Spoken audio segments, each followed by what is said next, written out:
Yo, what's happening, people? And welcome back to the Tiki Taka podcast, where you're going to hear hot takes, unbiased opinions, and hopefully have a couple laughs along the way. And the Premier League is well and truly back. Obviously, it was back last week, but all of the big teams won. This week, it felt like, the Premier League is back in full swing. This is the Premier League we know and love. Yeah. And the blockbuster fixture of the weekend set up with a lot of conversation all week about Emery versus Arteta. Okay. Arsenal went to Villa Park, a place that they lost at last year. Villa obviously did the double over Arsenal last year. They went there and they won. They came away with a 2-0 victory. I was saying to you before the game that I wouldn't take a draw. Yeah. I want to go see this Arsenal team go and win there. And before we kind of speak on both teams individually, I kind of wanted to talk about the tactical battle because Mikel kind of referenced it in his interview. He was saying that Villa did something completely different defensively than what he was expecting. Defensive behaviours. And to what they usually do at home. And I think what he's basically saying is Villa didn't come and press us like high up the pitch like they usually do. They were and that's why the game probably to a lot of neutrals and whatever seemed slow. Gary Neville was saying he thought it'd be quite a fast-paced game and whatever, but it was almost similar to our games against Man City last year, where it was like a chess match, cat and mouse. Yeah, for sure.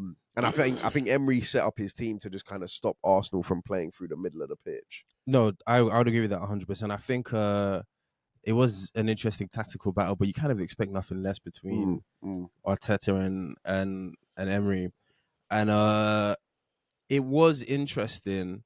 Because I think Villa did a lot of good work in especially the first half. Yeah, stopping Arsenal. Yeah, stopping us from really sort of getting into any sort of rhythm. I mean, there was injuries and stuff. Guys went down and all this kind of stuff. But like, it felt like 30 minutes had gone and we'd barely even like put together a real attacking sequence. Really tested Martinez's hands.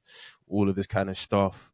But I honestly didn't mind it too much. I know like, commentators might have been going on about it, but every time we go to Villa Park, I feel like we concede in the first half. We concede within the first 20 minutes, 25 minutes. Like, I was happy to see this game go to 0-0 at half time. But I'm not going to say that I was comfortable. I was a little bit concerned that the chances Villa were creating, obviously Watkins had that chance in the first half. I don't know how that's not a foul on Gabriel, by the way. Yeah, I was nervous. I was thinking, is the Bozo G back? Like, what's happening?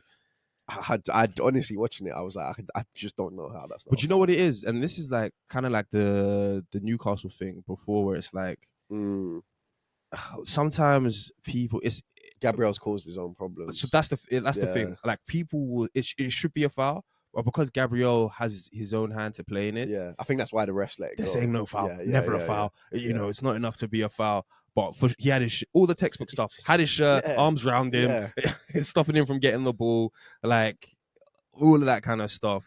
And I don't even know how Watkins has fluffed this. Like, honestly, if he played preseason, he probably scores that. Yeah. But I don't know. I thought we looked good, man. I thought that this is what this is the kind of like 2-0 performance that City would churn out. Where it's like maybe they're on shaky ground, and then but I'm not sure it looks like that though.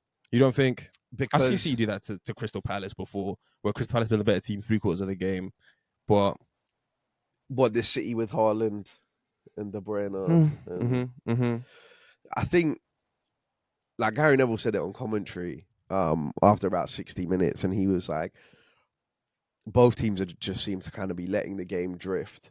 And if either team was to go 1-0 down here, I don't think the other team could have any complaints. Right? Because and I like watching it kind of agreed with that, because I was watching it, and as much as you're saying that you were impressed with Arsenal, I was kind of sat there thinking like they're not showing me that they've learned from last year. Like they're not showing me that they need to go and win this game. And obviously, you can say I'm wrong in the end because we obviously come out and win 2-0. We take our chances and whatever. But, and this is an interesting point, I actually think last year, our performance against Villa in both games was better. But this is why I was happy, because last year we were creating chances and not taking them. Yeah. Which was frustrating. This year we were doing what I knew we would do, be defensively solid. We didn't create as much as we probably should have, but we took our chances. We took our chances. Yeah. And that's what I think overall, maybe that's what clouds my opinion of the game. It was the opposite to the years gone by, where it's like created bears. And because last year McGinn scored his goal, and then I don't think Villa had a chance after that. Yeah. And Arsenal had a couple, and they didn't take them. So I actually think we played better last year, but ultimately the most important thing is we got a result this year. Yeah. We rode our luck a bit, and we were talking about how we were going to win that game, and it was pretty spot on. We were like, Villa will have chances. We will have to kind of ride our luck a bit, kind of seize the moment when it comes. And that's what we did. And fair play to Arsenal, because in that sense, they have learned their lesson. Yeah. Right. And you can say when the chances came, they took them. And one last fair play to Villa. I think Emery was talking about it in terms of trying to limit Arsenal set pieces. Because we did say in terms of how we thought Arsenal were going to win, set pieces would potentially open up the game for us. Yeah. And we barely had any corners. Yeah. We barely had any free kicks deep into the box and stuff. So and Villa seems to have loads. Villa. You know, fair play to Emery just for drilling that into the guys. But Arteta for me comes away with massive credit and respect for this, and sticking with lineups in terms of like he's kept Partey in. Martinelli had a poor game, we'll discuss him, but he's kept him in. He's tried to get minutes into important people's legs this season. Yeah. And I don't know how you feel, but I was really impressed with Timber. Yeah. So I think the biggest call Arteta made was obviously putting Timber in there. Yeah. And one thing I'll say quickly on Mikel Arteta before we speak on Timber is that it's difficult to say he's let down because the transfer window's not over yet and things could happen.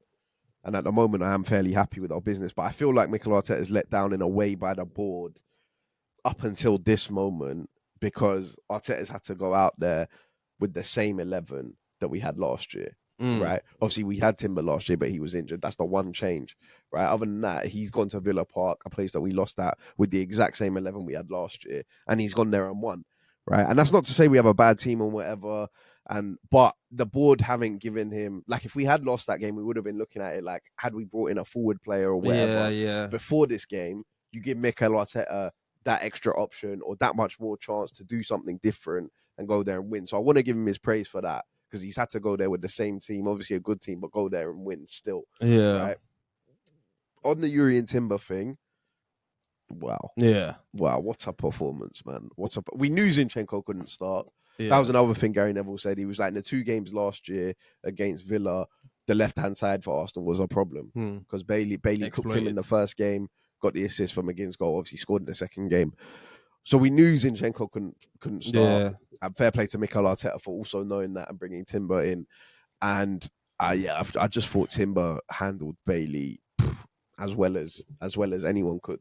For me, it was that. It's Timber's like ability to chase Bailey down if the ball does go in behind, as well as like he'll never be Zinchenko in terms of his passing progression, but his style his style of ball progression, I can get behind that. I saw him get a ball from Partey, turn out and give it a clip, like fizzer, out to Trossard. I've seen him, as you say, take it for. There were literally times in the game, man, and this is when Arteta's tactics come into it. Like there were times in the game when Partey has the ball in the 6th position and he's passing to Timber in the 8th position, who's almost on the half turn, trying to burst into some space, and Declan Rice is right next to Martinelli. Yeah. Like Declan Rice is pushed far left, high up the pitch. I'm not hugging the touchline because Martinelli's hugging the touchline, but he's just inside Martinelli. Yeah. In that channel. Declan Rice was the highest player on the pitch sometimes. And I thought that was like really interesting, really unique. And that's where the cutback came from Odegaard's chance. Yeah. You know, there was a lot that we created. He had a shot in the first half that was, saved by Martinez. There was a lot that can be done if Partey can trust Timber can trust Partey, Jorginho can trust Timber, whoever in midfield. Because I kind of like, well, to kind of go a bit against your point, Timber was a signing that was meant to have been playing last year. But Arsenal, and it's so cliche, could literally consider him a new signing as a new signing this season. Yeah. And if a lot of teams don't know what they're going to expect... that's not the board helping. Exactly. Yeah. Circumstances. Yeah.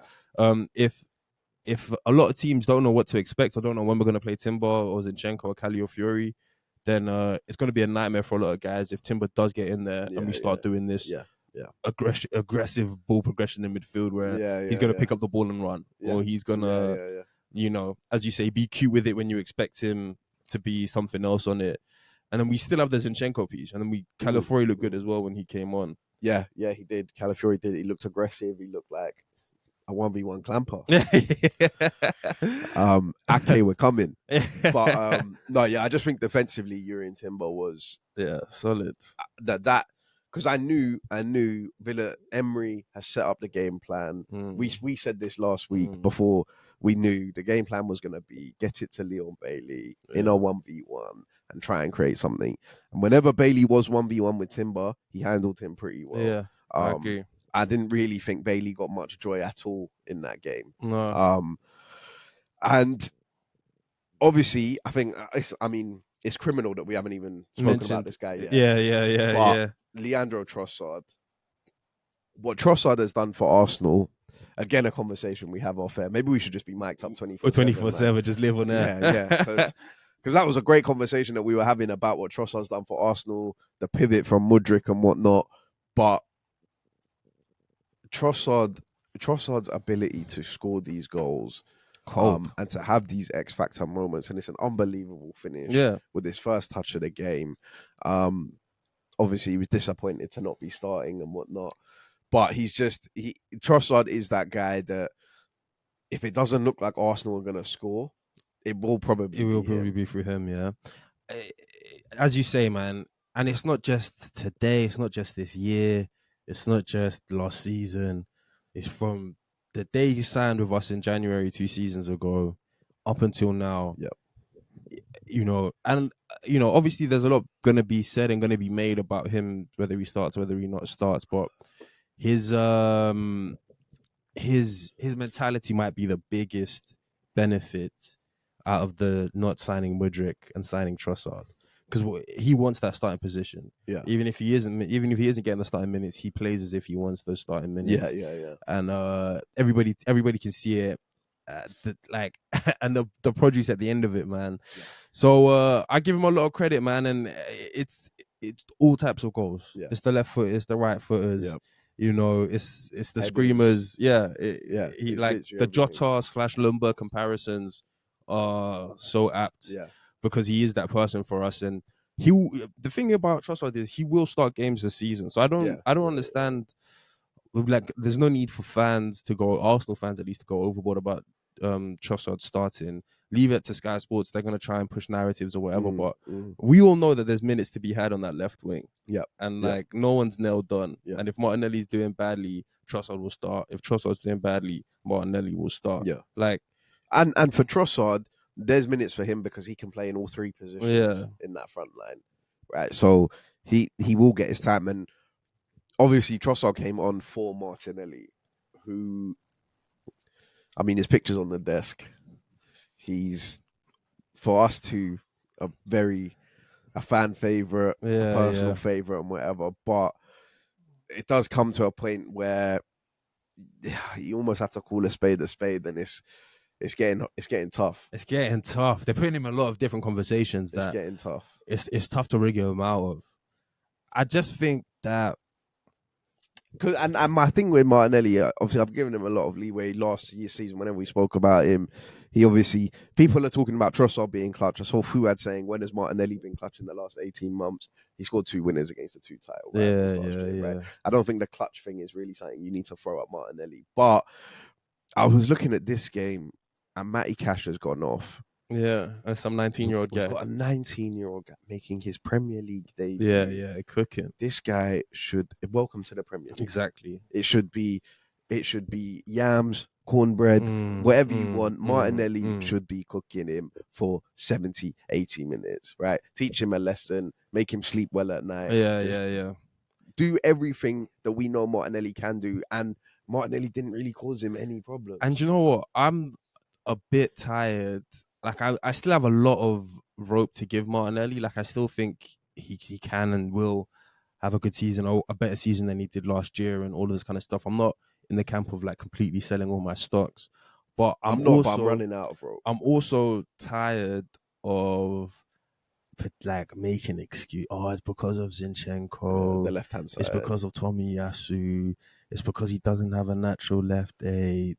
Like, I think we're kind of beyond that, because in the games where he has been playing, we've been giving him typical Martinelli chances. Yeah. You like ball over the top. It's you and the goalkeeper, you and the last man. And it's not quite the same. Or even last season, we're putting him in these, like 2 seasons ago, we're putting him in the same 1v1 situations. Get around him. Yeah. Do your thing. Yeah. You know, or how many times, we were saying this a lot more last season, how many times was Saka floating one to the back post or drilling one to the back post, where 2 seasons ago, that's when Martinelli was picking up on it, getting a goal, getting a tap in. This, like, couple seasons, he's just not there. Yeah. Like, the ball goes all the way through, out for a goal kick, out for a throw in, whatever it is. So there's situations where it's like, it's beyond just the left-hand side thing. It's beyond just the Zinchenko who's not overlapping. It's beyond just because Trossard's doing his thing. Exactly. So that it comes to a point where Martinelli, that, you know, everybody's calling for you to stand up and be counted, and you've just got to do that, man. Yeah. You've literally just got to do that. Yeah. And as I say, he is running out of time, but I'm not selling all my stocks just yet. I need a couple more. Yeah. I'm the same. I'm not selling all my stocks, but it's just, like I said, the only reason I look at this game is because I look at that fullback that came on, and I think, come on, like, we need to be ripping this guy. You see, when Trossard came on, his first 4 actions are all quality. It's like, even for is it for the first goal or the second goal when Gabriel plays the pass? The second goal. Trossard's intelligence and his movement.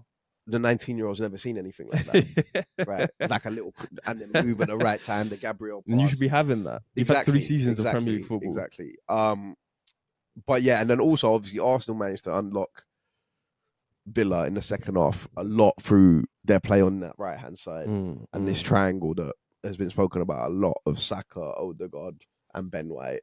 Partey can get a mention in there as well. He scored his goal and was influential to what we're doing. But those 3 players in that triangle all played well. They always do. To be fair, they seem to be the most consistent part of our team, kind of thing.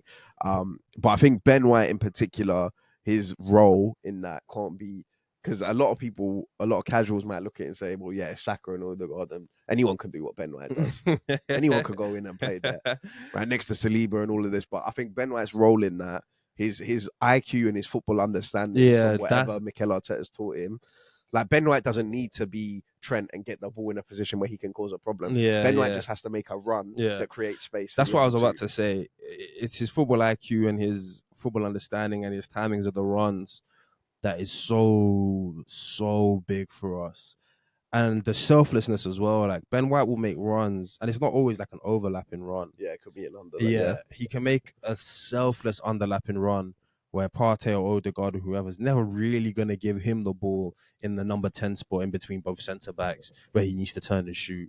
But because he's made that run and given the centre-back something to think about, Saka has an extra second, 2 seconds, 3 seconds. Or he's taking a player away and Saka's 1v1 instead of 2v1. Exactly. And I think that is where he deserves a lot of credit and should get a lot of love. And as you say, man, that right side, like that Odegaard, Saka, Ben White thing, I think can honestly cook any sort of wing or fullback partnership. Like, they are so tough to mark and run, and they're all just like, it's intuitive. And they've all got serious quality on the ball. Like, Ben White is not Saka. Because if he does get the ball in that 10 position, he can do something. He's not Odegaard, Saka levels, but he's got good technique. He's got good IQ, as we say. I trust Ben White on either foot to either put in a good ball, get a good shot off, find a player, make a pass. Like, and it's one of those ones, you know how in basketball it's like, if you let the other person beat us, like Ben White could beat you. You might mark Saka, you might double team Saka, whatever, but Ben White could beat you. He could still make the corner three that kills you. 100%. But even having said that, he wasn't the best defender on the pitch because William Saliba dropped an absolute monster class, colossal performance from William Saliba. The tackle alone is when I first saw it, I didn't even realize he got a touch on the ball. I thought Ramsey had just hit the shot and Raya had saved it. And For me, it's the strides as he's coming across. It's a joke. It's like him and the back line are all pretty much level. Yeah, as the ball's played in behind. Yeah, he's making Ben White look like he's running backwards. Yeah. And Ben White's an underrated athlete. Yeah. Like the strides as he, and then the composure to not like. Yeah. I've seen Kolo get across, but I've seen Kolo also completely murder. Not be able to stop himself and just commit murder. And it's a penalty, it's whatever, but to have the composure as well, to get a foot on the. Ruben Diaz, firstly, he won't get there. Right? And if he does get there, he could give away. The Chelsea game last year takes out Borussia. Exactly. It's impeccable from Saliba. And I was going to ask you if you think he is, and if it's not him, who is it, the best centre-back in the league right now? I think it's a pretty easy answer. Like, yes, VVD deserves his shout, but I've never been the biggest VVD guy. I think Saliba is the best in the league. There is another guy you can talk about, though. Ruben. Saliba's partner. Gabriel. I think if you want to talk duos, is no doubt that's the best duo. Because we did say last year Gabriel was the best centre back in the league. Yeah. And he's not had a terrible start to the season, but I think this game, this performance is why Saliba gets all the love. Gabriel was good. Gabriel was good. But it's the on the ball and it's the off the ball stuff. And Gabriel, to be fair, played that ball to Trossard. That's to be mentioned. So, but I think with Saliba, man, like I think you're always going to be more neutrals, and Arsenal fans are always going to be a bit more biased to Saliba because of the way it looks. Yeah. But I do generally just think that if he isn't the best centre back in the league, you know, like a lot of people will have VVD up there for the legacy and for what he's done already, but there isn't anything in Saliba's game that you wouldn't associate with the best centre backs in the, you know, he's good on the ball, he's good off the ball, he scores goals, he's available, he's fit, you know, like he has all the traits that you would need to be the best centre back in the league. He's got that fear factor from everyone. The only thing I think Gabriel and VVD have on Saliba, and it's not by a lot because Saliba's very good at this, but is it the aerial duels? When the ball comes over the top, sometimes you see a striker pin Saliba or back into Saliba and bring it down. Even Watkins a couple of times, but Gabriel's just coming straight through the back. Do you remember when but that's the only thing. In every other department, I think Saliba's probably gotten both beat. Do you remember when I was saying that I think the best thing that Saliba offers a manager attribute is just his ability to like play a higher line. That tackle is the epitome of that. Like you can have your defense 10 yards behind the halfway line if Saliba's able to get back. And it's an unbelievable bit of play from Villa. Morgan Rogers. Completely break the press. Morgan Rogers. Duran slide pass. Jacob Ramsey, you might not think he's quick, but it's a bit like Emile Smith Rowe. With the ball, Jacob Ramsey is one of the fastest in the league. He doesn't break We've stride. seen that before from Jacob Ramsey. He is fast with the ball. He's probably faster with the ball than without the ball. And Saliba's managed to catch him. Yeah. In terms of what this win means for us, like how much are you taking away from it? Massive. Like, obviously, you asked me if I would take a draw, and I said nah. I said like we need to make like Man City wouldn't take a draw. That's what we're competing with. Arteta saying we need 114 points. The realest thing he ever said and whatnot. But I think it's big. I think it's big for the team as well to have gone there and won at a place that we didn't win last year. Obviously, it's the second game of the season, right? Not getting carried away and whatnot. But even if we'd drawn that game. With the Watkins chances, after about 60, 65 minutes, I was thinking, true. But I was thinking, maybe we get out with a draw, and it's not too bad, right? Because Villa look like they're an even better team than they were last year. But the fact that we've now come away from it, and we've gone to, I think Man City, when they go to Villa, Rodri can't hack Morgan Rogers. No one can. He's an ox. Yeah. He's a legitimate man. We should talk about Morgan Rogers, because Morgan Rogers is a fucking tank. Yeah, bro. There's no stopping him.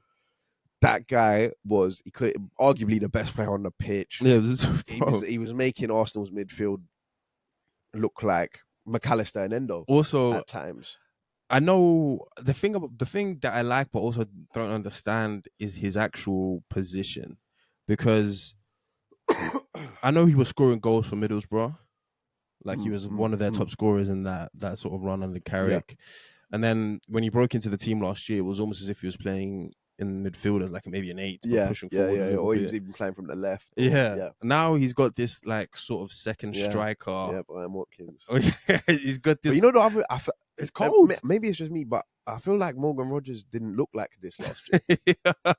I feel like he's just had 8 weeks in the gym, just chest, arms, like Biceps, the Morgan Rogers I saw last year. I don't think he was 6'3". He's running through players. He's flinging guys. He's filling in 6'1" Partey and 6'2" Rice around. He's ragdolling them, throwing them around in midfield. And get off me. Onana as well, by the way. Bro. You're talking about locomotion. That's why Emery is building a powerful team, and he keeps Tielemans right in the middle of them. Yeah. Because Tielemans like, have the tech, have the quality, 100%. Play the balls. Barkley coming on. I think Barkley's gonna have a role to wear. Even Jurrien coming on and whatnot. We're talking about Jacob Ramsey, but Morgan Rogers. Shout out Morgan Rogers. No, Morgan Rogers had a great game, and I'm not a fan of any player posting their own comp. Yeah. Especially when you lose. So an assist. I'm not a fan of that. And you do mention it quickly there, and we'll just talk about it quickly because then we'll move on. But David Raya, world class moment. Yeah, like Arsenal your favorite saying, Petr Cech saves you 10 to 15 points a season. David Raya, you saved us 3 points in that game. 6 points in the last 2 games. Well, the Wolves one. We can probably won't lose that one. But if we go 1-0 down in that game, we kind of know how the game looks. Oh no, Rogers next to each other. Guys coming on, putting a shift in and whatnot. Saka's getting double, triple teamed every time he gets the ball. There's no space. Villa Park's up.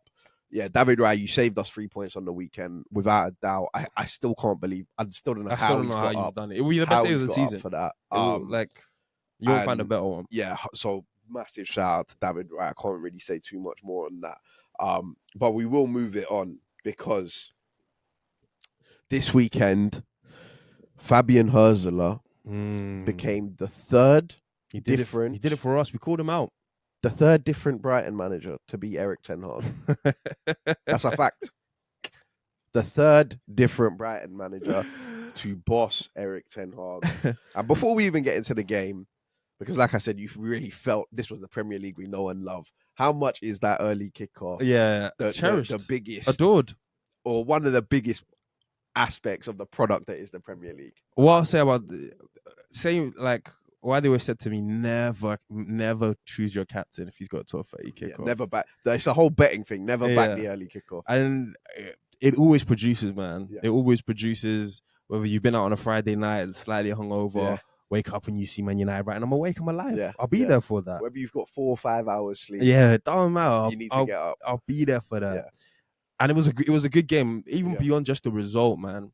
Like Brighton still playing good Brighton ball, still doing sort of like high press, high octane football, still stretching teams. I didn't think Brighton played that well though. They weren't like. Maybe that was Man United did all right. What I was more interested in was like some of the positions, like João Pedro. You know, like he's also in this sort of hybrid, number 10 second striker, behind Danny Welbeck. Like there's this whole like second striker phase, and it's not even the physique that I would expect of second strikers. Like they have like even Xerxes, another one. They have all these guys that are like 6'2", 6'3", 6'4". Who are dropping in deep, linking, getting into the box. There's no doubt João Pedro's got the technical ability. Yeah, exactly. No, of that he's arguably got more technical ability than Morgan Rogers, I would say, at this point. For sure. João Pedro's tidy. But it's just the physique of them. I'm like, surely you would play number 9, right? Surely you'd stay hold up the there. ball up. Oh, exactly. Yeah. But no, I thought they were like they weren't their best ever, but I thought they were good, and you could still tell what the manager is trying to do with this team, and he still had guys like Milner in there. Yeah, you know, like he's still got guys out with injuries and stuff. They've just signed like 2 new players in the last 24 hours or something. But I give him a lot of credit because he clearly has an identity, and you could clearly see after United were good in the first half an hour of the game, like once it really became a football match, that's when you could start to see that, he's making the real in-game decisions that are turning this in Brighton's favour. Because United did look all right in that first half an hour. No, they did. Mount looked like he was doing all right. They did. But obviously, so Danny Welbeck, shout out Danny Welbeck as well. Yeah. 100 club career goals. It was obviously Celebrated a bit as well. It was written in the script. Couldn't contain himself. It was written in the script for Welbeck to dunk on United.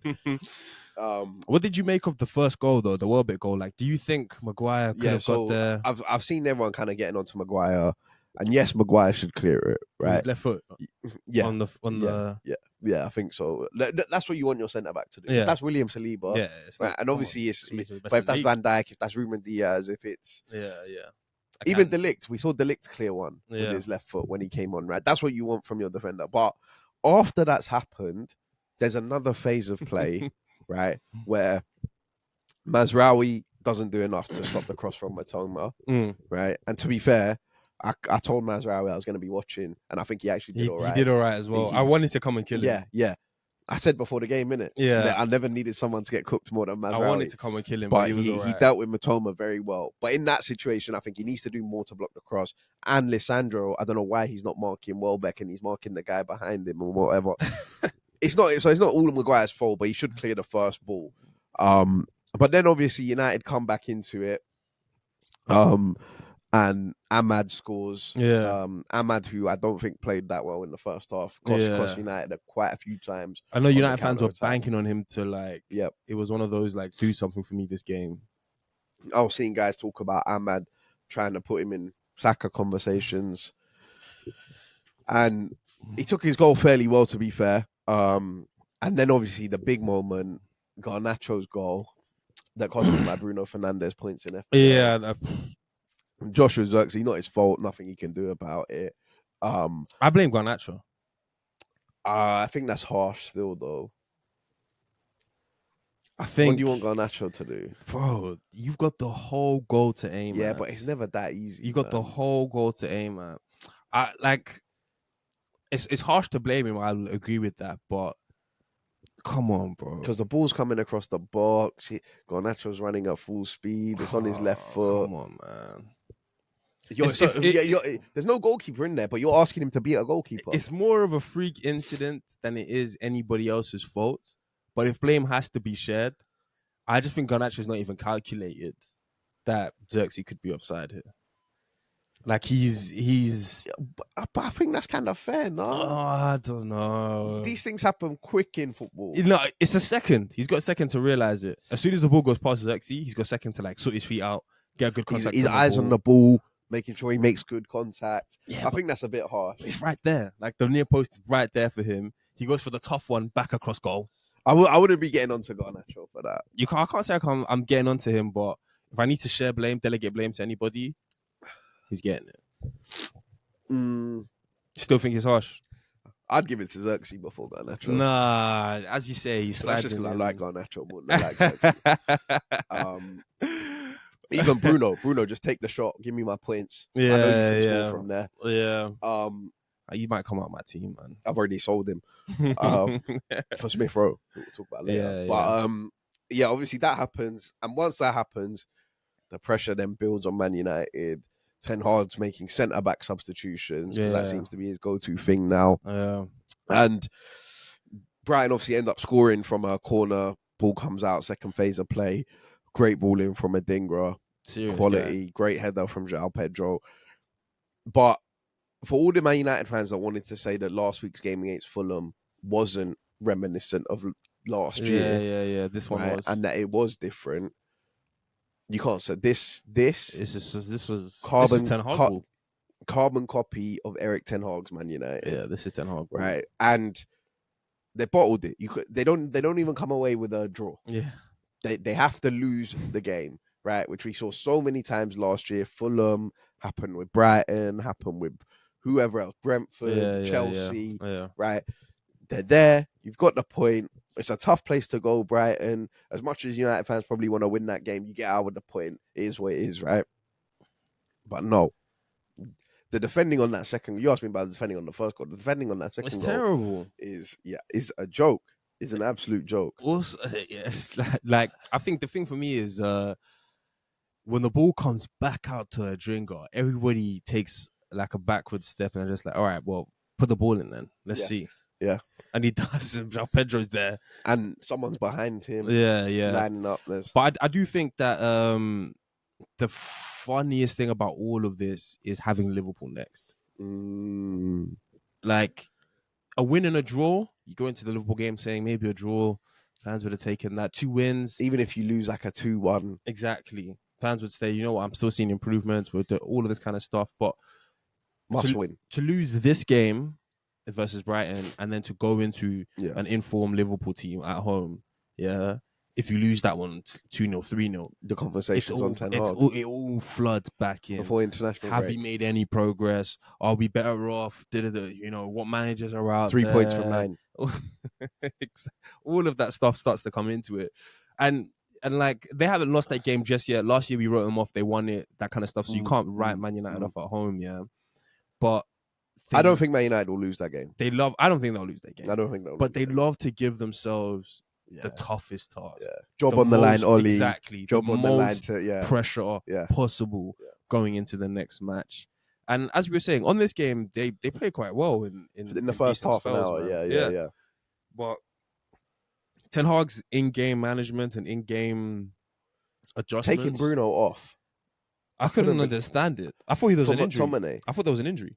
I thought Bruno tweeted something, or there was a serious problem that was wrong with it. I couldn't even. I hear the mount when it's an injury. Yeah. But I don't know what reason there is to take Bruno off.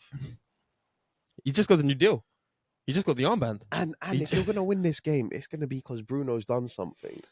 Kind of like in the Fulham game the week before, when Bruno has to skip round 2 guys, deliver a ball out wide, that then gets like, what you see them do see them do it all the time.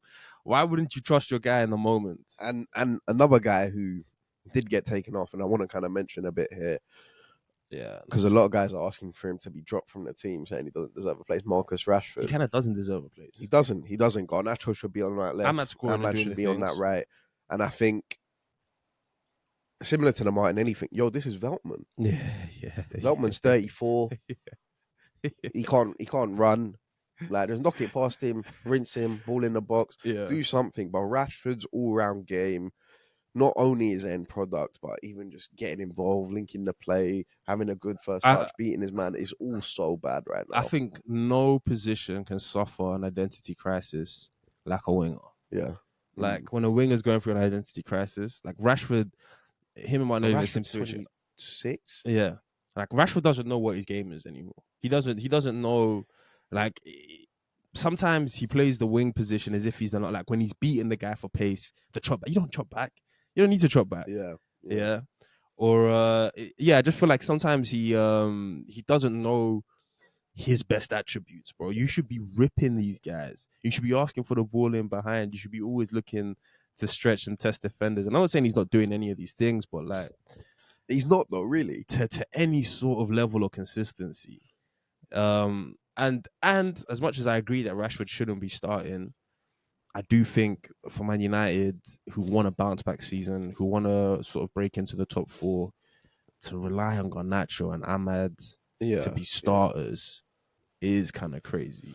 But you'll get more from Garnacho than you are getting from Rashford. I agree. Then Ahmad's looking really good on the right, but I don't know about really good, but he's looking all right. Yeah. To Let's build, not feed into that. To build up your team, to go out and spend X amount of money in the summer, Gate's going to come in, all this kind of stuff, and your goal scorers are Xerxes, who we've never really seen to score goals. Who again looked all right, though. Looked all right, but we've never really seen. We don't know. Yep. Haaland, yet to be seen. Yeah. I have my opinions. Scrub. Yeah. And then we've got Garnacho, Ahmad, and even Bruno. Bruno, I think, will always get 10 and 10 somehow. Yeah, close but, to that, you know, he's not started with the greatest of form. Yeah. So, you know, it's tough. Yeah. And if Ten Hag does go, it's even more of a mess. Yeah. Because now you've given him seven Ajax players. The new manager's meant to come in. Like, on Rashford, like, do you think there's any chance in this? Obviously, the window closes on Friday. Deadline day on Friday. Do you reckon there's any chance that something can materialize there? No, because if it was going to happen...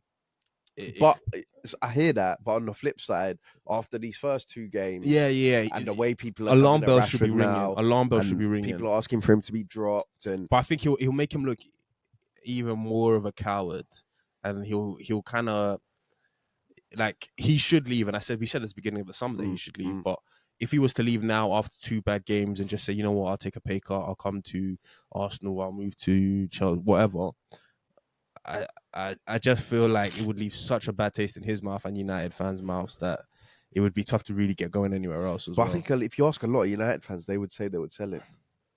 They would have every right to. I'm not going to lie, he's been really poor.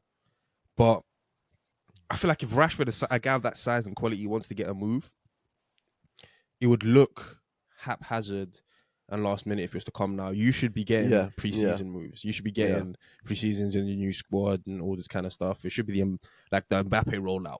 But we have seen those kind of things before. No, it's true. It's true. And Man United, I'm sure they still need to sell big for PSR, FFP rules. There's the Sancho links to Chelsea. There's all this kind of stuff. Dominates Napoli. Yeah. And I still believe that there is a player in Rashford, and he must be looking at things. How can Rashford not be going into training on Monday thinking, I'm in the same routine as I was last season, about to do the exact same things? Like, same manager. It'll be the midweek. There'll be a midweek trip to Ireland that he doesn't tell anybody about. That he doesn't turn up for training for the next day. It'll be the same thing. Yeah. You know, a statement will drop. Exactly. But I think it's an interesting one to look out for, just in case there might be out of nowhere an Ornstein bomber. I see it more Jan. Like, he doesn't play, like, he might play his last game in October, plays 3 games between November and January. And then in January he's just that's probably more likely. Yeah. But we will move it on. But shout out Fabian Hurzeler. We called for you to do the job last week, and you did us proud. You didn't let us down. So, but moving on to another team, Wolves versus Chelsea. Another game. And a lot being said about Chelsea. From a lot of pundits, Chelsea fans feel like they're being picked on and they're being bullied and whatever. But yeah, this game was 6-2 to Chelsea after being 2-2 at half time. Madueke was talking smoke about Wolverhampton as a city. He's not wrong. Have you been to Wolverhampton? Yeah, he's not wrong. Look, Wolverhampton. There's not much to do in Wolverhampton.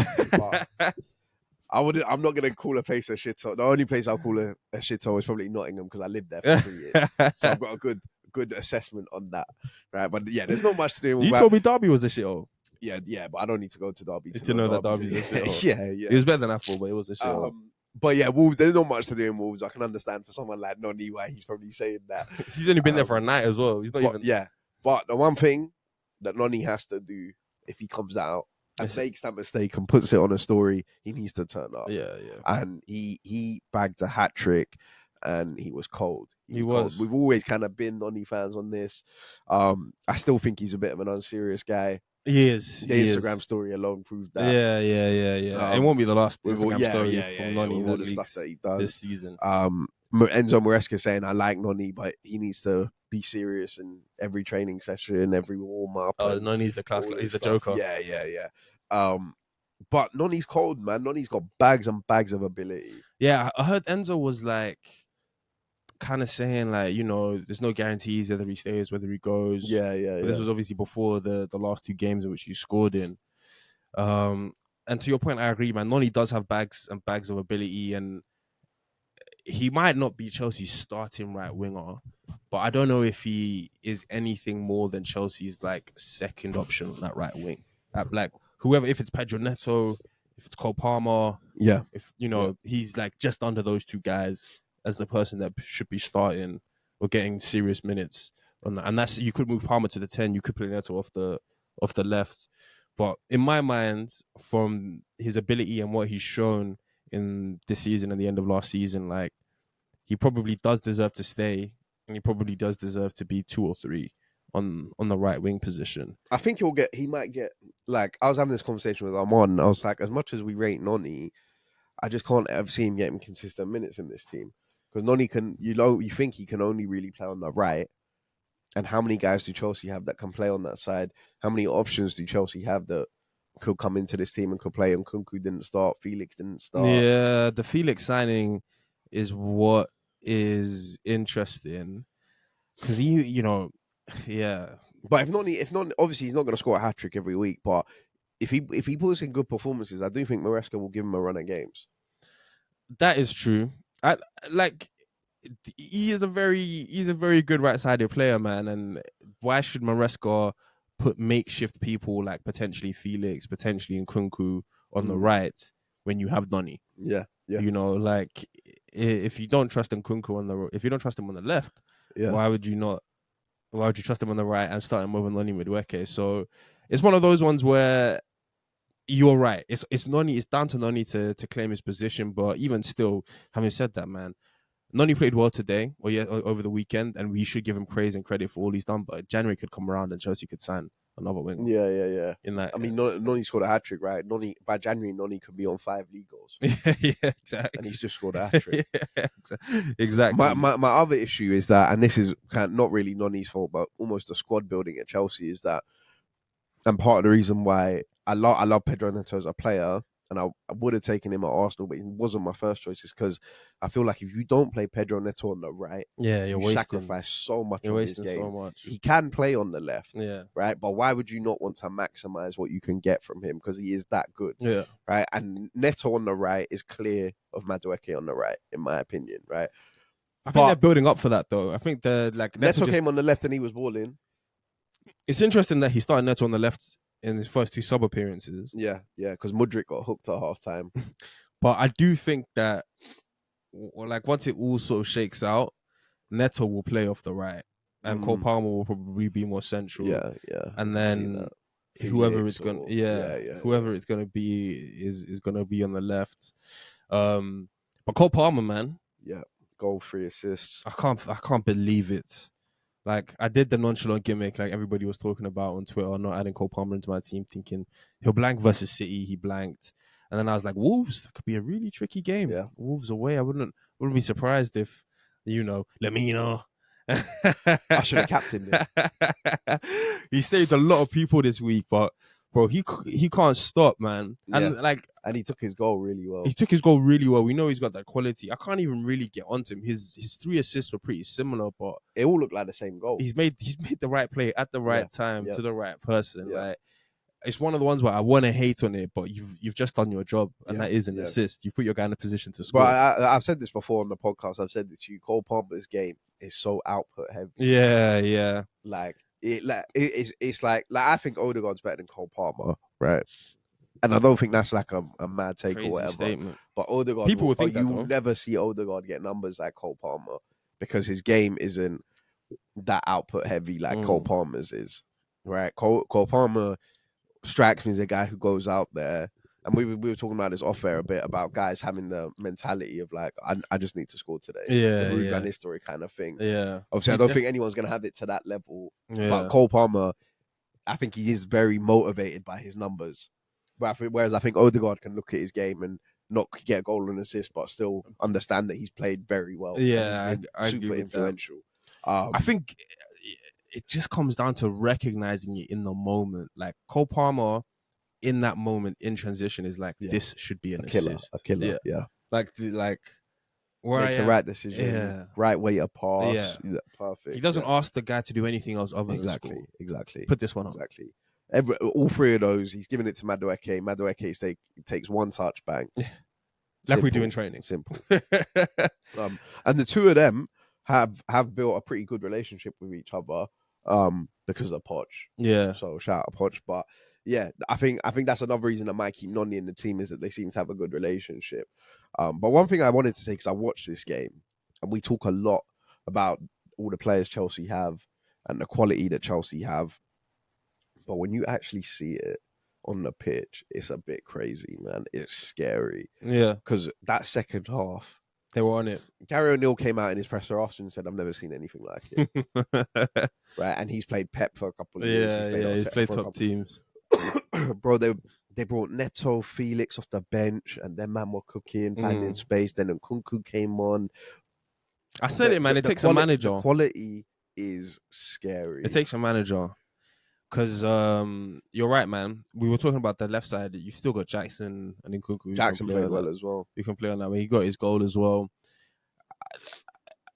What I will say is, like, I've said everything to say about Chelsea. Like, I think with a good manager, they can actually get into the top 4. Yeah. However, if the midfield stays the way it is, Obviously he tried it without Lavia today. Yeah, did you see the way Caicedo and Enzo got bypassed by Emery? That's the issue. If that's gonna be, and it's not even that's not just the issue defensively. Yeah. If the midfield is gonna get run through like that, and then you're running onto Badiashile, you're running onto Fofana and Colwill, you can concede goals, and you're not gonna score.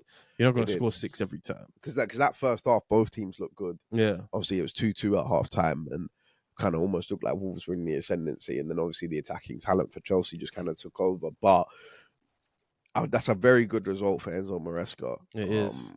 And it's by a big enough scoreline where you can kind of sweep under the rug any issues. Yeah. You know, you can take all positivity into next week. Yeah. No more questions about squad size. And stuff. But yeah, look, we'll move it on. But that was a very good win for Chelsea. Kind of, and one thing Chelsea fans are saying is that they can see the style of play. What Maresca wants, which you can. 3 years into Ten Hag's tenure, we're not hearing that. I'm not hearing that. The style of play. Yeah. So look, we're not here to kill Ten Hag. Though. He'll do that himself. Man City versus Ipswich. And before we even talk about the Haaland hat-trick, I told you about Sammy Schmodix. This guy, I told you he was too good for the Championship. Buried. 1-0 up. Trickled in, but it was a good goal. I was surprised. I was like, I couldn't even... Yeah, when I saw Ipswich go 1-0 up, and by half-time, I knew there's going to be 3-1. Yeah. 3-1 Man City. Again, I suffered from the nonchalant gimmick. I should have triple captained Haaland. I knew. Nick did. I know. Yeah. I saw. Yeah. I knew the Haaland hat-trick was guaranteed versus Ipswich at home. Guaranteed. Like, there isn't much to say about the goals to game ratios, the everything, man. Yeah. He's super cold with it. And as long as he has the KDBs and the Gundos who are back, like, he's going to do those things. He's going to get the numbers. It's always worth mentioning, but there isn't actually really much more to say that you have. Well, with Savinho this time. That's what I was going to say. Forget about the Haaland piece. Yeah, cold, of course. I don't think we can really say forget about it. You can't. The numbers are ridiculous. Another hat-trick. Savinho. I told you in summer, this guy looks good. I showed him a Copa America. Yeah. I was like, this guy looks... Pep shouldn't be allowed to sign guys like this. And now we see it in full swing. He genuinely does look like the Mahrez region. He's got the burst of pace. He's got the silky touch. Yep. He's got the even the way he wins the penalty. Exactly. Come on. Yeah. There's another 5 of those to be had this year. And that's also a lesson for Leif Davis and Ipswich. Like, this ain't Championship ball no more. Like, the guy's going to get the touch and he will go down and it will be a penalty. So, and you can look at him all his face and call him a diver and he's this and he's that, but he's won it. But at the same time, Muric. Yeah. What is Muric doing? Firstly, he's just giving Savinho the ball for a goal. And even on Haaland's third goal, obviously it's a great snapshot and whatnot, but come on, man, my keeper needs to save that. Near post and whatnot. But yeah, look, Man City doing what Man City exactly do. Man City doing what Man City do. Gundo back as well. Yeah. I'm unsure about the return of Gundo, man. Like, yes, he's obviously a good player, but hopefully, this is maybe more hope than actual, like, facts and logic. I just hope that the year away, the year older, like, does Gundo have that fire in his belly to go for another Premier League? Like, can he have that fire? He can, because Pep's there. I just hope that he comes back and it's like the Shaq in the Celtics. Yeah. Like, I don't think it's. It won't be as bad. It won't be as bad. Don't get me wrong. But I maybe just like, come on, man. Pep has to get one of these things wrong. Gundo can't come back and be another, 6 and 8 guy. But Gundo's role in that team is going to be so specialized, and so like Gundo's just going to have to really just be a tech man, which we know he can do that at 40. Yeah, I mean, there isn't much to say about City. I'm happy Cancelo's getting to Saudi though. Yeah. Because that really would have been too much to take. Gundo and Cancelo. That really would have been too much to take. But yeah, look, we'll move it on because, like we said, there's not too much. Erling Haaland's just a freak goal scorer. Liverpool versus Brentford, Arne Slot's first home game. I didn't actually watch this game.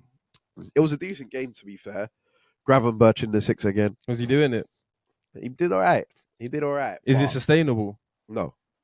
I will categorically say that. You can't do the Gravenberch. Did Endo get and that's not even really anything. But Gravenberch is just an unserious guy. Yeah. Like he doesn't have the discipline defensively to be. And also when Gravenberch when Gravenberch goes to Villa Park and it's Morgan Rogers. Get off me. Steam train. Straight through him. Ragdoll. Yeah, he's not going to be up for that. He's not going to be up. You know the way we were talking about Colwill? Yeah. Yeah, when the weather's nice. Yeah. It's ball possession and it's 1-2 and it's all, It's back in Ajax. We're cool. But when Liverpool go Old Trafford next week, yeah. And Man United aren't a great team, but if Gravenberch plays in the 6, that's going to be a big test. Ugate's going to be in there, Is Ugarte coming? Yeah, he'll come. Now that what's his name, McTominay is off. Yeah, they're gonna get Ugarte. Okay. All right. Well, yeah, that'll be interesting. Because I don't know how good this Ugarte guy is, but I know he's probably gonna snap ankles. Because Gravenberch is gonna have to be up for that. Yeah, physically. So, yeah, physically, mentally, all of it. Yeah.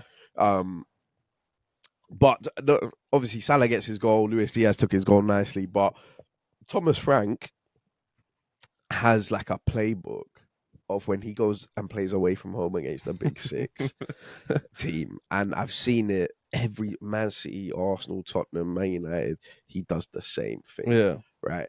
He sets up in a good defensive shape. He makes it hard. And any free kick anywhere on the pitch, centre backs forward, everyone forward, knock it in there, flick ons, everything, just cause problems, long throws, everything. He's got his playbook. He works at it to a T. And on another day, Brentford had a couple chances here and there, and Buemo was doing stuff, Whistle was doing stuff. If they had Ivan Toney, Thomas Frank made the call not to play him again. Yeah. But if they had an Ivan Toney in there, I think on another day they could have come away with something. I do feel like that will often be Brentford's story. But the good thing about Brentford is their season won't be defined in like won or lost between, what happened at Liverpool away. Their win last week at West Ham. Sorry, not at West Ham, but Palace, at home to Palace is like it gets them through games like this one. Yeah, 100%. Where it's like we already got 3 points on the board. We were already up on a lot of our supposed rivals and stuff. But Southampton at home this weekend. So that's another one. We'll see. Yeah, we'll get more points than United after Patrick. Yeah. But I will say that I was interested to see how Arne Slot was going to do in this game. Because I know if you think Brentford at home are easy dub, then you could get got in this league. Yeah. So you're saying he set up, they played well? Yeah, well, so Arne Slot's actually, he said in his interview before the game, he did, Sky did like a piece with Carragher. And Arne Slot was kind of saying that the team in the Ipswich game and in training and stuff, they are used to, obviously because of Klopp and the way Klopp wanted them to play, playing that ball forward early and quickly and playing a risky pass and playing a ball over the top or something because there's an opportunity in Salah and these guys. And Arne Slot, he was saying he's trying to like not necessarily coach that out of them, but explain to them when it's worth the risk, right? And when it's not worth the risk. And I think he's trying to bring a bit more control than the Jurgen Klopp heavy metal football and whatnot. Which was quite interesting to hear because then you can see even in his interview after the game, he was like, we're still forcing it a bit too many times and trying to play that ball over the top and the killer pass when sometimes we maybe need more possession. But the way he talks, he sounds like a serious manager. I was going to say, that sounds pretty serious. Sounds like good advice. Yeah. And the way he was talking about Trent as well, he spoke about Trent and he was like, because Trent in this game, he was coming into midfield a bit like last year. But in his interview afterwards, Arne Slot was kind of saying, yeah, look, we know all the qualities that Trent has and where he can be dangerous. So we've given Trent some instructions, but we've also kind of given him almost like a free role to kind of go and find the space on the pitch. He was like, we know Trent's dangerous in crossing areas wide right, so we want him to still be able to go into those areas and not just come and play in midfield. But then he's got the passing range to come into midfield. And the way he was talking, the way he was like saying he's almost using Trent as like his weapon of like, Trent, go and find the space and make things happen. Okay. Seems very like like I said, Jurgen Klopp was very heavy metal. Arne Slot seems a bit more controlled, a bit more kind of understanding what he needs from his players. I think the biggest, like, answer test about Arne Slot will be answered next week, man. Yeah. Like how Arne Slot does versus Ten Hag and Manchester United. At Old Trafford. And it's not even the battle versus Ten Hag and Manchester United, because Arne Slot could beat that battle. It's the hoodoo of Liverpool at OT. Yeah. Like, if he can get through that heritage site unscathed, 3 points, 3 wins out of win, then it could literally be the 3-horse race of last season. Yeah. But, because of Liverpool's lack of signings, you're hesitant, but it could be that. But, again, all the way until March-ish time, April-ish time, when one of them drops away, then it's a 2-horse race. I don't quite think Arne Slot's going to do that. Go as far as that far. Because last year, we were saying Liverpool had to break down. They kept scoring last-minute goals, last-minute winners. It does look like potentially Arne Slot's football is maybe more sustainable, right? And not in the sense of, like, obviously Jurgen Klopp did what he did at Liverpool, but in the sense of specifically last year, everyone did kind of think that Liverpool fall-off was going to come. Yeah. Because they were conceding goals. They were obviously scoring goals, but scoring late on. Even Carragher made the point that they've won these first 2 games 2-0, both of them. And it's been quite composed performances in both. But yeah, Sunday's going to be a massive test for them. That's what I want to see, man. Arne Slot under pressure when he needs to tweak it in-game for real. I'd love them to be 2-1 down. When the Gravenberch thing isn't working. Exactly. Like, who's the subs? Who are the go-to subs? Yeah, he'll bring on Gakpo. But, like, how are you going to change this game? Gakpo looked all right when he came. How are you going to change this game tactically to get one up? Yeah, I agree. But, look, we'll move it on. Palace versus West Ham. I watched this game. Palace, again, better team. They look like a better team again. Just like last week against Brentford. They were unlucky with the chances. Eze rattled the crossbar. Mm-hmm. He should have scored before that. But West Ham punished them. And Souček scored his goal. Another mad celebration. I don't hate Souček. I respect Souček. He's quite a likable. Well, he's a likable. It's hard to say. You can add him to the Gallagher. Exactly. Add him to that. There's a place for them in this Premier League. But I hate people that have Souček on FPL. Oh yeah. For the reason of, he can crash the box. He can get. It should happen once every 5, 6, 7 games. Yeah. It's every game. Yeah. Every game Souček is leaving with his GA, like his XG is nuts. Yeah. His XG is nuts. I hate guys. It shouldn't be this frequent. Exactly. Yeah. That's my point. Like, Souček, he might be nice, 6.5, whatever, but he's turning up every match week and doing the little stupid spinning rotation celebration because he's crashed one in. Tidy finish. Off the left foot. Super tidy. And then Bowen's goal. Yeah, Bowen is serious. Fierce. Do you see Wan-Bissaka in the build-up to that? Wan-Bissaka. I think, these London teams, like these Crystal Palace teams, West Ham, like those are going to be great games. Yeah. Any Crystal Palace, Fulham, exactly. All of those games, they're going to be great games. Like any which team on any given Sunday could win that game. And I think there was a lesson to be learned for Glasner there, because at 0-0, around 60 minutes or so, 65 minutes, he brought Lerma off and he brought Kamada on. And he played Kamada in a 2 with Wharton. Didn't even bring Kamada in the front, and it was in that his 3-4-3, Kamada and Wharton. And Kamada just got ran through. That's high risk. Ran through. And I think Glasner, it's not Bundesliga. Yeah. We can't do that. I've got athlete to. Exactly. Souček was running through. Kilman was breezing past him. It didn't look good. And that ultimately, I think that cost them the game. Yeah. But yeah, again, it's difficult for Palace because they look like a better team again. Yeah. They need Eddie. It's simple Which as is that, so man. rare for Palace, right? We said this last week. When Palace, before, with Roy, whoever else, if Palace looked like the better team, they win. They won the game. Palace never looked like the better team before and lost. And they've skipped a couple of stages. Yeah. I'm got a lot to watch on Palace, man. We've said it. Yeah. Like, they're already 2 losses into the season. And Stamford Bridge up next. They can't. I said that they could easily have 3 wins in their first 10 games. Yeah. You did. You made that prediction. And I didn't expect it to be because they were playing good football and losing games. But Glasgow, don't let it get that bad. Yeah. Because you won't last. I think eventually, obviously, it might be me being a bit of a data merchant and whatnot. Eventually, I would expect them. The XG to if they keep playing like this, I would expect a result to come. But yeah, either way, good result for West Ham. Very good result to go away from home. Yeah, get the win. So shout out West Ham. Kudus, you see Kudus' run go past I said this last week.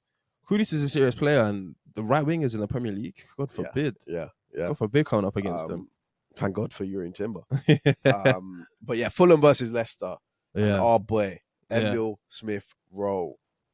We're up. We knew this. Yeah, classic. Right foot first touch, take it away from the defender. Left foot, bury. Yeah, Marco Silva's already. I love how he's dished Willian out. Yeah, we don't need to renew this. We've got. He's saying Andreas Pereira. Yeah, drop. Deeper now. Deeper. In the pivot. Phase 1, phase 2. Build this team for our number 10. Yeah, fashion chances. Adama. Fashion chances for our number 10. And that's the one thing about Emile Smith Rowe. I was saying this, even guys were getting onto him a bit for his performance in the Man United game. But if Emile Smith Rowe gets a chance, he's probably going to score. I think more than that, man. If he gets a run of games, you will see what all of us Arsenal fans have been seeing throughout the academy. And I don't necessarily think he's going to be one of those guys that will be defined by his GAs. Like, he will have the ability to connect. I think he could score pieces. 10. He could easily, but I still don't think that will be like the definition of Smith Rowe as a player. He's not the Bruno. I play badly, I get XGs. He can connect everything for Fulham up there. He could be the reason. I do think his game is more output heavy than not, though. I think like when Smith Rowe's playing well, he normally does score. He normally does score from what we've seen in the past. I think the IQ and the connectivity that Smith Rowe can have for Fulham could be the reason that Adama gets over 5 goals, and the reason that Muniz gets 15. Yeah, whoa. I thought you were gonna say like 7 or 8 there. 15. That's in the blooper. That's staying in. Not like last week when you tried to get us cancelled. He won't get 15, but I agree with your point that Smith Rowe, when he's playing well, he gets G's and A's. But I still think for Fulham, he can get G's and A's, or he could even get 5 and 5 for Fulham, which I think he'll get more than. But he can get 5 and 5 and still be Fulham's best player of the season. Yeah. And because they have guys like Harry Wilson and guys who potentially look tidy, but actually don't get any G's and A's. You can do Harry Wilson's job and get goals and assists. Yeah. And I saw my boy Anthony Robertson. Yeah. Picking up assist. Tidy 7-pointer. He's a baller. And Fulham made some decent signings. And the Burger. He's a good signing. Joachim Anderson. Good signing. I don't understand why Anderson has left Crystal Palace, really. For 30 mil. But I think from the Crystal Palace point of view, I think I understand it. And I think it's good business, to be fair. Yeah, 28, 30 mil, yeah. But right. I think Anderson's got 2 years left on his contract. So if they don't take the 30 mil, next year he's got 1 year left. How much are you selling him for 1 year left? Maybe 15, 20 mil. Yeah. I think, at 28, I think that's for a club, obviously for a club like Crystal Palace, I think that those are the kind of ones. And if you're not going to cash in on Gay, which I don't think they will now. They can't. Right. That 30 million for Anderson, I think is good business. And I think it's good business for Fulham as well. But who's second place? Who played for Crystal Palace next to Gahey? Chris Richards. I think Richards did play, but then there was also this guy, Riyadh. Omar Riyadh or something. I'd never heard of him. It must be a new signing or something. Because I was like, I didn't think Crystal Palace. But they're going to sign the centre back. 100% they'll sign. Probably 2. They need to. They will do, because they got a lot of money as well in it. Yeah. They still have at least their money. Yeah. And as we're podding, hopefully Nketiah is doing a medical over the line. I don't know. I need that. You know, when I had like the test tubes on him. Yeah. Like when Solanke and Madison comes in. Yeah. But Leicester gonna struggle, man. Leicester gonna. Did you see? Muniz had a chance that he missed. Yeah, as the header. not the header. That there was the ball went to Wout Fass, Mm. and he tried a back heel, and it went straight to Adama. Played it to Maniz. Maniz should have scored, but I put it over the bar. And then Wout Fass is screaming at his goalkeeper, "Why are you giving me the ball there?" And Wout Fass, I need to show you this clip. Yeah, well, he's genuinely tried a back heel. Leicester, man, there's not real hope for Leicester. Yeah. I mean, we kind of knew that after the Tottenham game. I don't think they're going to score enough goals. I think they're going to concede too much. The midfield is going to get ran through. You're not rating Skip and Winks? I'm not rating Skip and Winks. I think they've already cashed in their their scalp. Yeah. Their big six scalp. Match day one. The Vardy party. But look, on that note, Tottenham. When I won 4-0, bounce back. Needed that. Win. Tottenham fans needed that. After a disappointing draw at Leicester. I heard fans saying good things about Odebear. Yeah. I watched Match of the Day. Look, he was 1-on-1, skinning guys. Looking good. Just something about that guy. That the Everton starting 11 screams championship. Everton are in trouble. Honestly, the starting 11... Everton are in trouble. Yeah, I saw Dixon at right back. Keane, Everton Tarkowski. are in trouble. It's a championship. The -7 GA. Sorry, the -7 GD. Yeah, after two games. And it's not even super tough games. No. It's not even the Man City Liverpool to start the season. Well, to be fair, Tottenham away, I would kind of Ange ball and whatnot. It can be tough. 4-0. Yeah, I mean they lost this same fixture at Tottenham. They lost 2-1 last week. 4-0. So, but Bissouma back with a screamer. Good goal. Bat saying, "Keep doing balloons." And that's his first goal for Tottenham. No way. Yeah. Off the back of the banishment from the squad. See how Anthony was punishing your child. Yeah. Those Ange quotes. I don't know about that. I don't know about those ones. He's saying Bissouma, he does things and out in his personal life and it kind of follows through into his football and he kind of switches off and isn't and he's like, we need Bis to be top level and whatever. Look, man, I know what Bissouma is. I know what Bissouma's going to do. I know what Bissouma is. Tottenham will play a big team soon and Bissouma will look like one of the best midfielders in the league. From November to April, you'll think maybe we should have kept Skip. That's how it's gonna be. I know Bissouma, once Tottenham start to get knocked out that cup competition, start to be trailing a little bit in the league, Bissouma's like, oh well, season's over. Bissouma's an unserious guy. Season's over. Let's just go out. Let's just cash. Habiba? The London life's got to Bissouma. It's got to Bissouma. There's no way back from that. But also Son bagging a brace. He was back at striker. And I wanted to ask you, is this going to cause a problem? I think Solanke's going to be injured all season.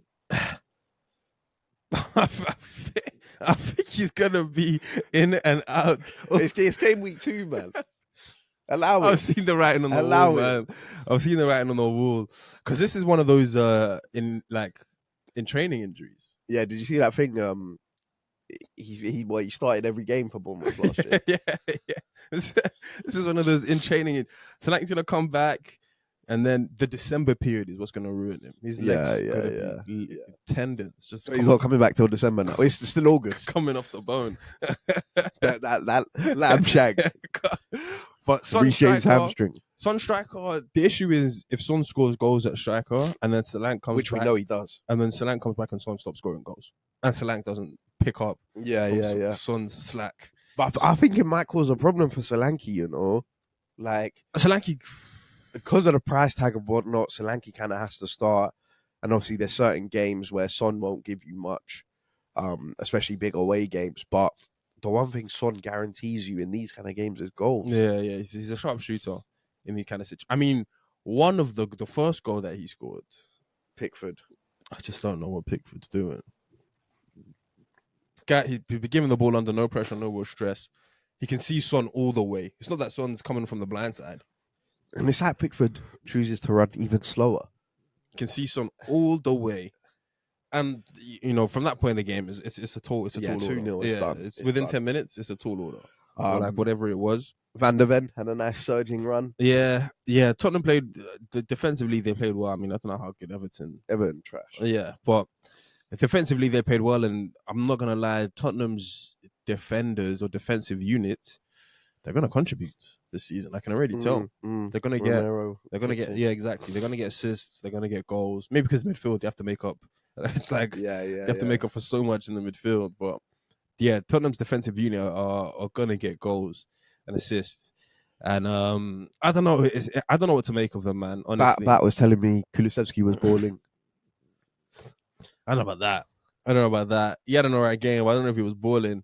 I just think Tottenham. Who did Tottenham have next? Newcastle. Yeah, like St. James's. That's gonna be the definition of like who are Tottenham going to be this season. If they turn up to Newcastle, Arne Slot's got his test. Exactly. Tottenham have their test. If Tottenham turn up and they get smacked at St. James's Park, nothing's changed. Next season, it's just going to be same. We'll look good for a couple of games. We'll look terrible for a couple of games. There'll be a couple of games where we should have won, but we lost. 100%. 100%. It's going to be Sunday's going to be good. Did you see the clip of the Everton fans? Yeah. At the station. Yeah. To be honest, man, I think Everton fans constantly stay in that mode. Like they're just into that. Where if I don't start shouting at you now, by the time it's mid-December, it's too late. Yeah. I need to get. They're gonna go down. Exactly. 100%. We've seen the fans talking to Yerry Mina and are you gonna stay with us? Yeah. Are you gonna come with us when we go? Yeah. You know, like the fans take it upon themselves to. Mope had his part to say as well. I disagree. I agreed, but disagreed with what Mope was saying because there's a lot of professions where you just get a shit ton of abuse shouted at you, you know, and. He said, Mope was like, everybody's trying their hardest. You've just lost 4-0 and 3-0 back-to-back games. And Mope said something back to that guy. Yeah, he's like, I don't know what he said, but he said something back to him. And we know Mope's a wind up, but look, Everton are going to do what they do. Like, they're going to be there or thereabouts, and they will survive. Yeah. Because Sean Dash, he'll get them out. Something will happen. Braithwaite will come back. And he'll turn into GA man. Yeah. And the defense they'll become rock solid and for a couple of games. And it is what it is. But look, Bournemouth versus Newcastle, game on Sunday. Iriola got them cooking. Newcastle look meaty. Yeah, they did look meaty in that game. Even in the first game when it was 11 versus 11. I missed the first game, but meaty. Yeah. But Iriola, though, he's got them Bournemouth man cooking again. Yeah. They were robbed of 3 points. Yeah, they were. I don't know how that got given as a handball. They were. Antoine Semenyo. Baller. I didn't know this was you. Serious guy. Right, you see that left foot shot? Another right wing in the crossbar. Another right wing in the Premier League. Yeah. Bro, like, can cook you. Like we talk about PMP, and I said Duran's athleticism is off the charts, but Semenyo's is higher. But it's true, man. Like I'm a bit shocked. Like some of the foot races, some of the riding around in midfield. I remember he robbed the ball off Joe Linton. Yeah, shoved him up for the goal. I was like, great ball in. And Evan Nilsson looked sharp. Had some good chances. I think Iriola's. I think that's going to be a tough place to go this year. But Iriola, he deserves so much. Like he's still producing over the like Bournemouth haven't registered a loss yet this season. Yeah. You know, he's still overproducing from the sum of his parts. And I know they play good ball. Yeah, and they play good ball. It'll be interesting. I don't expect too much out of Bournemouth, but man, if he keeps them up and relatively comfortably, I'd love to see him move on. And I think he will. Yeah, I think he will. I think Bournemouth have more than enough. Yeah, especially with Iriola to stay up, and Newcastle lucky to get away with a point. Yeah, and to keep 11 men on the pitch. Yeah. What's Joe Linton doing? He's just absolutely clotheslined Neto. He's lost his head. I didn't want him to get sent off because they play Tottenham this week. Yeah. Right? And I need Joe Linton in that team. Of course. For when Bissouma, but he lost his head. Let's see. But how's that not a red card? Yeah, he lost his head. How's that not? He's literally just strangled him around the neck, pulled him. It was nuts. I think Eddie Howe's got a lot of tweaking to do. Yeah, man. Like because it's looking a bit sticky at the something's not quite clicking. Yeah, I thought Newcastle would look better than this. Yeah. Something's not quite Isak clicking. as well. A lot of guys saying Isak's not looking. And I want to get onto Isak, and he's not looking the same. But it's tough because if it was a situation where Isak's getting chances and missing them, calm. But he's not getting that. But then you want your striker to get chances, right? Like we look at Watkins. I'd rather my striker be missing the chances, but getting them. That's what I'm saying. Like Isak's not really the way in which Newcastle ball is engineered. It's not really laying them on a plate for him. Yeah, or putting him in one-on-one situations where he can get around a guy and shoot. he kind of has to do a lot by himself, and a lot of it is in wide areas where you can only get the ball across. I think Newcastle still haven't really signed anyone, have they? No, they haven't. So Tonali's back soon, but still. Tonali's back for the Tottenham game. Yeah, that'll be his first game back. So yeah, Tonali will come back. Maybe that will give them a bit of something else. And they need a winger, man. Like I Yeah, saw Jacob 100%. Murphy and Almiron as the switch. Yeah. I was like, When Barnes came on, it looked all right though. Yeah. Barnes still has that quality. Right. Yeah, Barnes is quality. Barnes still has that quality. And Barnes, Isak, and Gordon. That's what I need to see on Sunday. I need to see Bruno G. Joelinton Tonali. Yep, 100%. That's 100%. Yo. But look, we'll move it on to the last game, Southampton versus Nottingham Forest. We could not say a word about Nottingham Forest last week because their game was just abysmal. Yeah. I've left them till last because, again, not much to say. Gibbs White, that's all there is to say. Gibbs White, but it wasn't even Gibbs White quality. He bundled it home. Scrappy. Yeah. But, I mean, Southampton looked terrible. And Forest could have been 5-0 up at half-time. The amount of chances they had. I don't know what Southampton were doing. And they were at home. They were good last week. I don't know what. That's just them. That's the championship. You're up and you're down. And it's classic Nuno, isn't it? Yeah. We could win this game 5-0, but we'll win it 1-0 scrappy. They've got out there. Nottingham Forest Wolves next week will also be an interesting one. That'll be the last game we talk about next week. Yeah, it will be. Yeah. But in terms of for their trajectories of their seasons, like Nottingham Forest, they should probably feel like we should have 6 points on the board. Yeah. Wolves at 0. Wolves at 0. 2 tough games, though. Exactly. But if Wolves beat Nottingham Forest and pretty comfortably, okay, then come on. I know where Wolves are going to be. But if Nottingham Forest, if they get something out of that game, I'm like, oh, okay. Yeah. They made use of their decent start. True. But look, we'll move on to MVP and Rookie of the Week. Yes, sir. MVP, I've got Emile Smith Rowe. I got his Premier League goal. Endrick deserves an MVP. Yeah, I saw the goal. Great goal. I got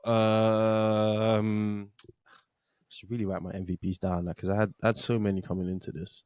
I have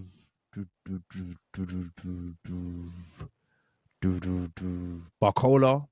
Bradley Barcola's doing the things. He scored a nice goal. He's doing the things in France. Rookies, I have Gazzaniga. I don't know if you've seen the Atletico Madrid highlights. I haven't seen it, but I heard what he did. Gazzaniga's just had a calamity of a game. Ex-Tottenham, doesn't need to be said. He's had a stinker of a game. I've got Jermaine Genius. Yeah, Jermaine Genius. He has to get one off us. Emi Martinez will get a rookie off me as well. It's like second time, two games in a row. Yeah. But now the fact that Jermaine Genius, when it first broke, he was live on TalkSport talking about the odds on Eric Ten Hag getting sacked. And then it comes out, and Jermaine Genius's first response is, "I'm not going to say anything, not going to comment till I speak to my lawyers." 1 day later, he's doing an interview with The Sun. I take full responsibility. This is all my fault. I shouldn't have done this. Yeah. Someone tweeted and was like, so the meeting with the lawyers went well then. They obviously saw the evidence and was like, yo, you need to confess to this and own up. I can promise you there's nothing illegal. This is two consenting adults. Just, Jermaine Genius. And I think there's somebody else. Gave Emi Martinez one. I think there's somebody else that I'm missing.